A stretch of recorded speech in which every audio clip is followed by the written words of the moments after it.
They've undeniably changed the landscape of gaming. They entertain, they educate, they give fans a community, but their impact on gaming might not just be a positive one. Some people think streamers have destroyed the casual experience, turned everyone into a sweat, and even caused skill-based matchmaking. How? Let's find out. Chapter 1, the death of casual gaming. Before YouTube guides, class setup tutorials, and controller settings videos, Call of Duty used to be the wild, wild west. Players had no idea what guns were the strongest, what perks to run, or what attachments to use. But that was the beauty of COD at the time. It meant people experimented and found out what worked for them, not simply using a certain gun just because your favorite streamer said you should. Take an OG World at War lobby, for example. Back in 2008, people would be running the Type 100, the DP28, the BAR, guns that would be considered off meta. Whereas if this game were to be released in 2023, we all know what would happen. Everyone would load up a guide video and 90% of the player base would be rocking the MP40 with stopping power or Juggernaut every single game. And who can blame them? If that knowledge is only a couple clicks away, why not use it for yourself? Everyone else is, but it's ruined casual gaming as a result. Gone are the days where players can sit back,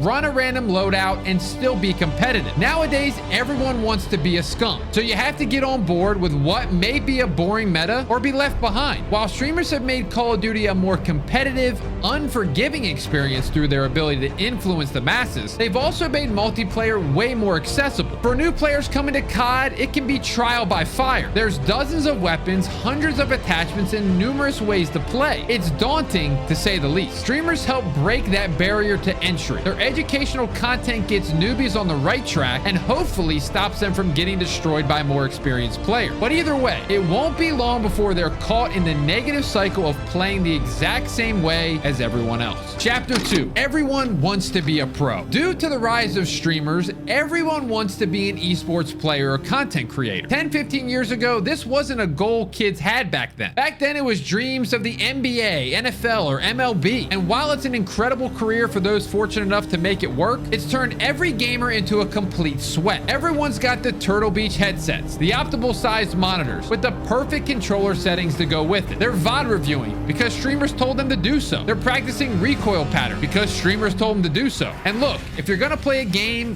why not aspire to be the best you can be, right? Everyone wants to win and improve, but it all feeds back to the same point. Whether it's COD multiplayer, Warzone, or any online shooter for that matter, everyone is playing like there's $10,000 on the line every single time. And I'm not the first to say it. The effect streamers have on casual players has sapped a lot of the fun out of gaming. But hey, if people are making careers in content creation or getting a sense of achievement from their progression in game, and that's down to streamers, that's great for everyone. Chapter 3, did streamers create skill-based matchmaking? Okay, I know that sounds like a bit of a stretch, but hear me out. We've spoken about how streamers have improved the quality of the casual gamer, right? But the knock-on effect of this is the skill gap is wider than ever before. Good players are now straight demons, and inexperienced players are still, I'm sorry to say it, terrible. And to protect those gamers way below the skill curve, publishers created skill-based matchmaking. It prevents them from getting stomped on so they don't get disinterested and quit the game altogether. But for the rest of us players, it means casual lobbies may as well be ranked lobbies. So the argument that streamers created, or at least indirectly contributed to skill-based matchmaking, holds some truth. And I can speak for 99% of gamers when I say we hate skill-based matchmaking. Back in the day, COD lobbies had real variety. You may get destroyed one game, rack up a 20 kill streak the next, only to have a super tight domination match that went down to the wire after that. It was the change of pace that people love. With skill-based matchmaking now, every lobby feels exactly the same. They're tough, everyone will be of similar skill, and you'll probably end up with a 1 KD. And to those who say, well, just get good, it doesn't matter, because even if you do, your lobbies will just get tougher and you'll be back to square one all over again. Before skill-based matchmaking, getting good actually meant something. If you improved, then your lobbies would feel easier. That was the incentive to get better. But now there's little reason to. And with a bit of a stretch, you can blame part of it on streamers elevating everyone's game. Chapter 4, no discovery. Remember finishing the World War campaign just to be hit with that Nazi zombie screen and being thrown into the first ever zombies map with no clue of what's going on? That was a core memory all COD players will cherish. If you weren't there, you truly missed out. But that could never happen again in 2023. Why? Well,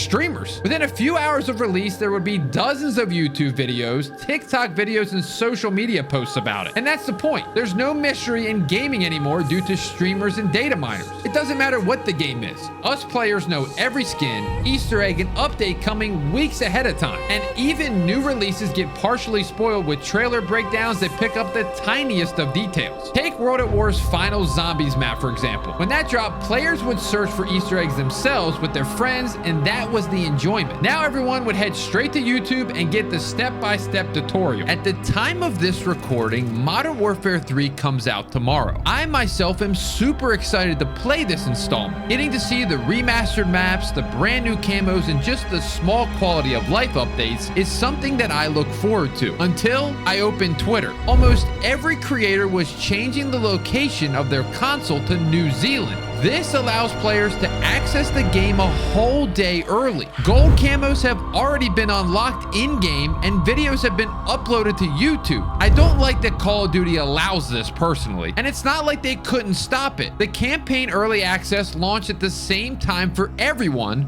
no matter the time zone. I think that this should apply to the full game as well, but it's not all negative. Some of the Easter eggs in Zombies nowadays are almost impossible to work out with some sort of assistance from a streamer. And knowing what the upcoming skins are means players can save their COD points for a cosmetic they want, but it'd be nice to have an ounce of mystery. Just having the chance to load up COD one rainy evening only to be hit with an event or promotion you had no idea was coming to the game, wouldn't that be nice? Chapter 5.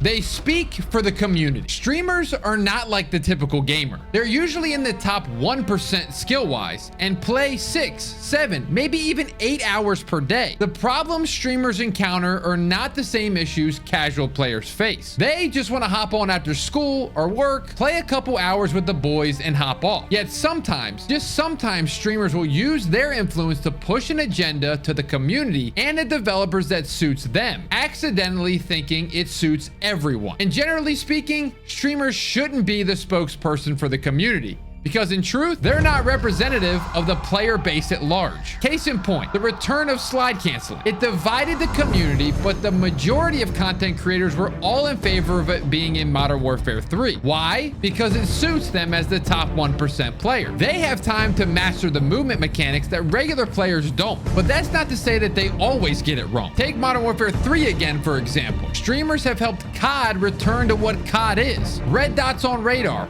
dead silence as a perk, and much more. Without content creators being so vocal, that message of what players want may not be so crystal clear to developers. So in truth, sometimes their influence can benefit the health of the game, and sometimes it may potentially hinder it. I don't mean to bash content creators. After all, I am one. They're a huge net positive on the COD community, from helping players of all skill levels to providing an entertaining escape from reality to being role models. But their positive impact does have consequences, and having a detrimental effect on the casual side of gaming is definitely one. Thanks for watching. We'll see you in the next one.